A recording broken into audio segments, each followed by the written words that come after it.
দ্বিতীয় পর্ব নিনেভের তওবা এবং জাহাজে লটারির রাত। ইউনুস আলাইহিস সালাম শহর ছেড়ে গেলেন, কিন্তু নিনেভে কি হল? আল্লাহর অদ্ভুত পরিকল্পনা শুরু হল। ইউনুস আলাইহিস সালাম চলে যাওয়ার কিছুদিন পর আকাশ অদ্ভুত হয়ে গেল। কালো মেঘ আচ্ছাদিত করল পুরো শহর। অন্ধকার দিনের বেলাতেও। বাতাস অদ্ভুত শব্দ করছে। মানুষ ভয় পেল। কেউ একজন বলল, এটা আযাবের আভাস। ইউনুস বলেছিলেন, আযাব আসবে। মানুষ দৌড়াদৌড়ি শুরু করল। একজন বলল, আমরা কি করব? আরেকজন বলল, ইউনুস বলেছিলেন, তওবা করো, আল্লাহর কাছে ফিরে যাও। কিন্তু আমরা শুনিনি। এখন হয়তো দেরি হয়ে গেছে। শহরের একজন বুজুর্গ বলল, না, এখনো সময় আছে। সত্যিকারের তওবা করো। মানুষ কাঁদতে লাগল। মায়েরা সন্তানকে বুকে নিল। বাবারা আল্লাহর কাছে হাত তুলল। বৃদ্ধরা মাটিতে মাথা রাখল। পুরো শহর কাঁদছে। মূর্তি ভাঙছে, পাপ ছেড়ে দিচ্ছে। একটি শহর পুরো একসাথে তওবা করছে। আল্লাহ বলেছেন, তাহলে কেন কোনো জনপদ ঈমান আনেনি, যার ঈমান তার উপকারে আসত? কিন্তু ইউনুসের জাতি ছাড়া যখন তারা ঈমান আনল, আমি তাদের থেকে দুনিয়ার লাঞ্ছনার আযাব সরিয়ে দিলাম।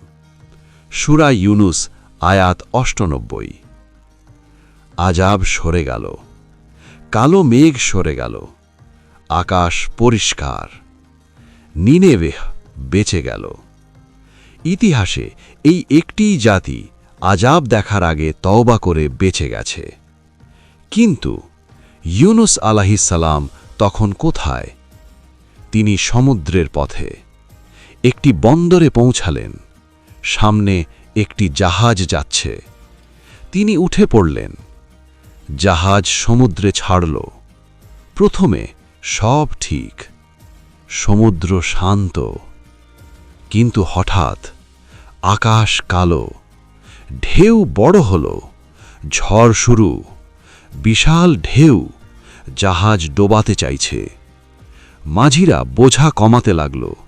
মালপত্র সমুদ্রে ফেলল। কিন্তু ঢেউ থামছে না।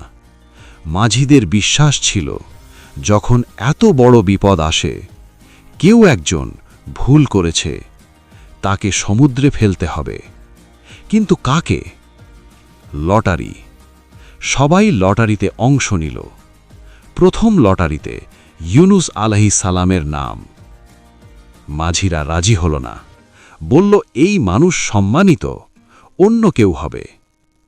দ্বিতীয় লটারি, আবার ইউনুস আলাইহিস সালামের নাম। তৃতীয়বার আবার তার নাম।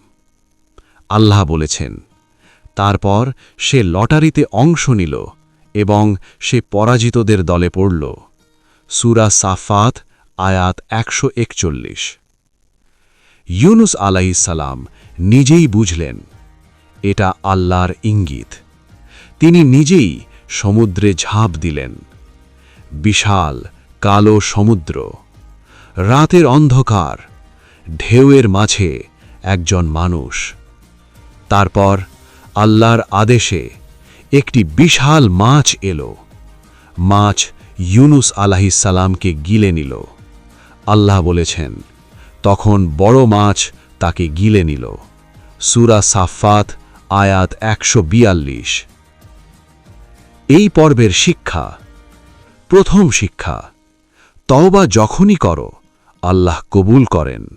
নিনেভের মানুষ প্রমাণ। দ্বিতীয় শিক্ষা, আল্লাহর পরিকল্পনায় সব হিকমত আছে। ইউনুস চলে যাওয়ার পরেই জাতি তওবা করল। তৃতীয় শিক্ষা, বিপদ পরীক্ষা মেনে নিতে হয়। লটারিতে নাম উঠল, ইউনুস মেনে নিলেন।